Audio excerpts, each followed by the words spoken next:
Hello दोस्तों, मैं हूं सोनू चौधरी। आज के इस वीडियो में आपको बताऊंगा कि हमें एक समस्या दी हुई है ज्यामिति से संबंधित। इसको हमें किस प्रकार हल करना है। तो हमें दिया गया है कि एक बड़े वर्ग के अंदर एक छोटा वर्ग और एक वृत्त है। दोनों आकृतियां बड़े वर्ग की भुजाओं को स्पर्श करती है और परस्पर एक दूसरे को इसके केंद्र पर भी स्पर्श करती है। तो वृत्त की त्रिज्या ज्ञात कीजिए। तो ये हमारे पास एक बड़ा वर्ग है और इस वर्ग के अंदर एक छोटा वर्ग है, ये वाला, और एक वृत्त है। ये वर्ग और ये वृत्त दोनों एक दूसरे को स्पर्श करते हैं। कहाँ पर? बड़े वाले वर्ग के इस केंद्र पर। तो हमें इस वृत्त की त्रिज्या ज्ञात करनी है। तो चलिए इसको सोल्व करते हैं।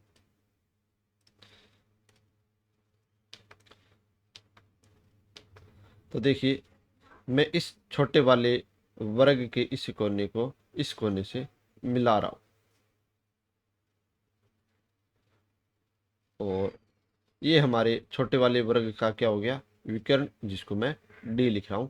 अब वृत्त के इस केंद्र को मैं इस पॉइंट से मिलाऊंगा।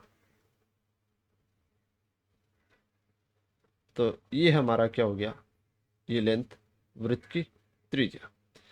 अब बड़े वाले वर्ग का इस पॉइंट को मैं वृत्त के इस केंद्र से मिला रहा हूं।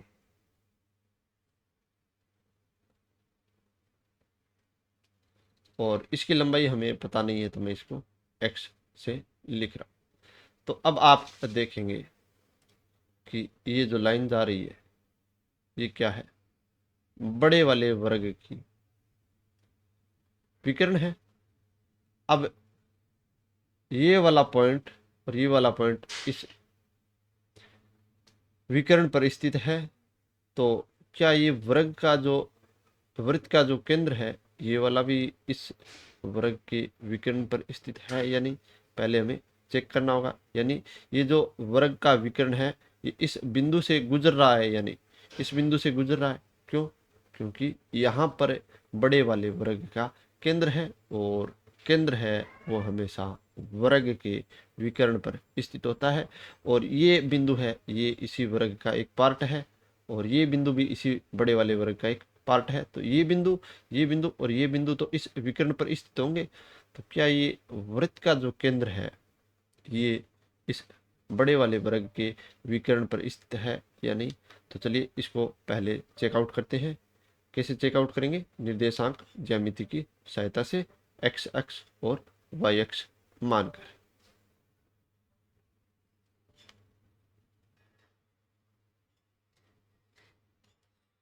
तो इस वाली लाइन को मैं एक्स अक्ष मान रहा हूं। ये हमारा एक्स अक्ष हो गया और ये लाइन हमारा वाई अक्ष हो गया। तो ये जो बिंदु है, ये हमारा मूल बिंदु हो गया। अब यहां से लेकर के यहां तक की जो लेंथ है, यहाँ से लेकर के यहाँ तक की जो लेंथ है वो कितनी है? 4। और यहाँ से लेकर के यहाँ तक की जो लेंथ है वो कितनी है? 4। तो इस बिंदु के निर्देशांक हमारे पास क्या आ गए? 4 4। अब इस बिंदु के निर्देशांक क्या होगी?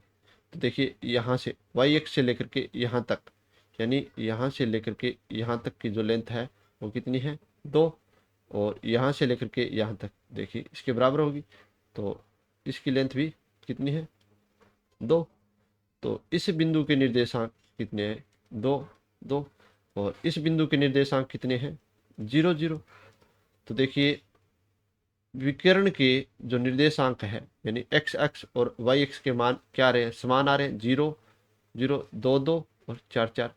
तो इस बिंदु के जो निर्देशांक है, यानी वृत्त के केंद्र के निर्देशांक समान आने चाहिए, तभी इस विकर्ण पर ये केंद्र है स्थित होगा।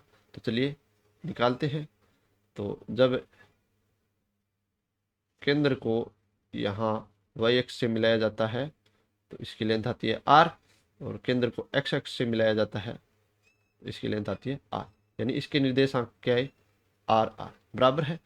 तो ये जो वृत्त का केंद्र है, ये बड़े वाले वर्ग के विकर्ण पर स्थित है। चलिए अब इसको आगे सॉल्व करते हैं।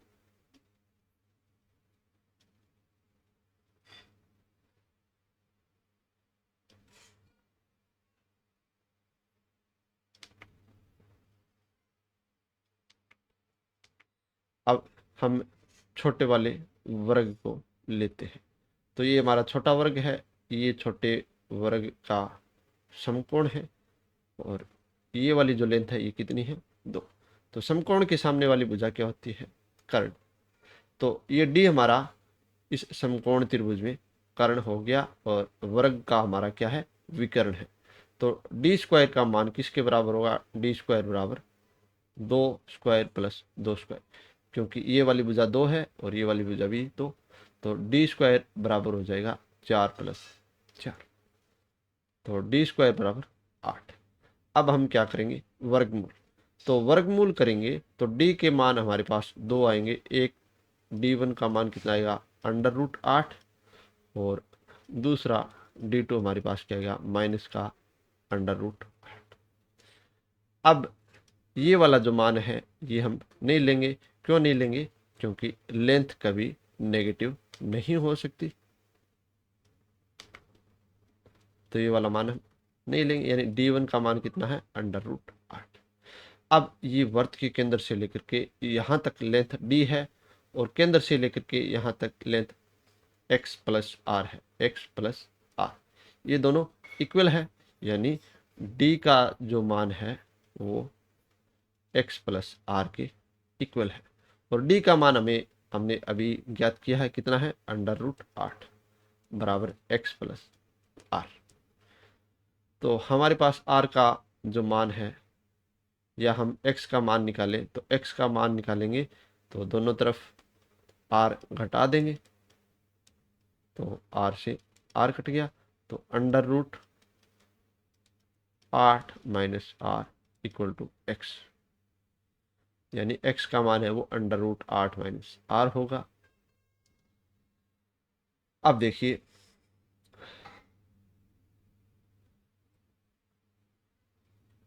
x equal √8 minus r।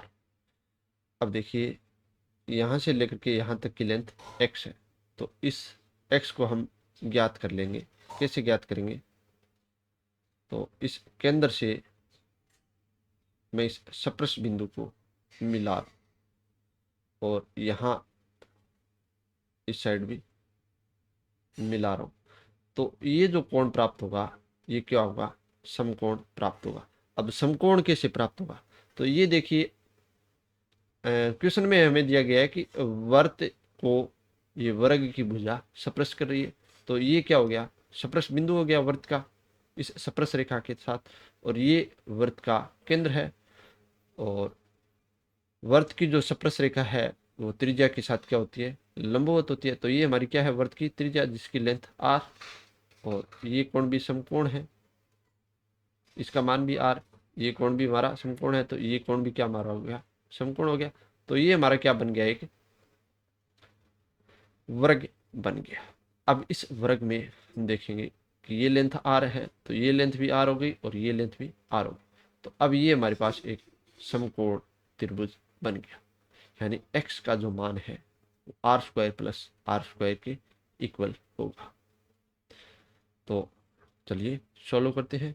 तो x² बराबर r² प्लस r², तो x² इक्वल टू 2r²।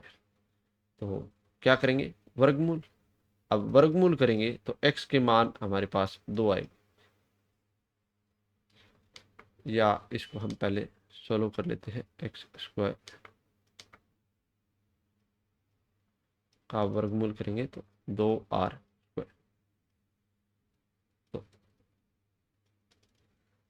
तो अब देखिए 2 गुणा r² है, तो वर्गमूल को हम दोनों संख्याओं का अलग अलग लिख लेंगे, यानी √2 गुणा √r²।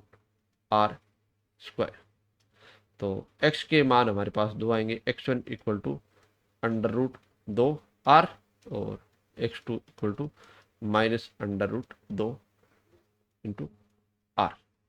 तो ये वाला मान हम नहीं लेंगे, क्योंकि लेंथ माइनस में नहीं हो सकती। तो x का मान हमारे पास कितना आया, √2r। ये किसके इक्वल है, इसके इक्वल है, यानी √2 8 minus R equal to √2 R. अब दोनों साइड हम आर जोड़ देंगे क्योंकि इस आर को हमें हटाना है, तो इससे ये कैंसिल आउट हो गया। तो √8 equal to √2 R plus R. तो यहाँ पर हमारे पास कॉमन दोनों में क्या आएगा, आर। तो यहाँ पर क्या बचा, तो यहाँ पर हमारे पास क्या बचेगा, √2, और यहाँ पर क्या बचेगा, 1। अब हमें आर का मान ज्ञात करना है, तो ये √2 प्लस 1 हटाना पड़ेगा। तो दोनों तरफ हम क्या कर देंगे, √2 प्लस 1 का भाग कर देंगे। तो √2 प्लस 1 और भाग में √2 प्लस 1। तो इससे हमारा कैंसिल आउट हो जाएगा। तो हमारे पास आर का मान क्या आया, √8 बट्टा में √2 प्लस 1। चलिए इसको आगे भी सोल्व करेंगे, कैसे, हर का परिमेयकरण करके। अब हर का परिमेयकरण कैसे होता है, तो ये हमारे पास अंडर में संख्या है 1, तो इसके बीच वाला चिन्ह हम परिवर्तन करेंगे। क्या लिखेंगे हम, √2 माइनस 1 और नीचे √2 माइनस 1। तो आर इक्वल टू √8 का पहले √2 के साथ गुणा होगा, यानी √16 माइनस √8 का 1 के साथ गुणा हुआ √8।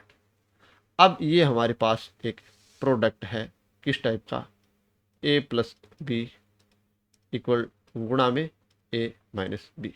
तो इसका जो हल होता है वो क्या होता है, a² माइनस b², यानी हमारे पास क्या आ जाएगा, √2² माइनस 1²। तो r इक्वल टू √16 का वर्गमूल 4 माइनस √8 को हम क्या लिख सकते हैं, 2√2 और भाग में 2 माइनस 1। तो r का जो मान कितना आया, 4 माइनस 2√2 बटा 1, यानी हमारे पास r का मान कितना आ गया, 4 माइनस 2√2। अब हम r का मान निकालेंगे कितना, 4 माइनस 2 गुणा √2 का मान होता है 1.412, 4 1 4।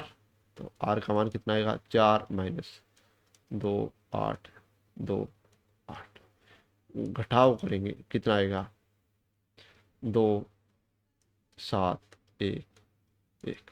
तो r का मान लगभग 1.172 आएगा, और यही हमारा आंसर है, यानी वर्त की त्रिज्या कितनी है, 1.172। तो उम्मीद है आपको मेरा ये वीडियो पसंद आया होगा। अगर आपको मेरा वीडियो पसंद आ रहा है तो चैनल को सब्सक्राइब कर लीजिए और अपने ज़्यादा से ज़्यादा दोस्तों के साथ शेयर करिएगा। मिलते हैं अगले वीडियो में, बाय बाय।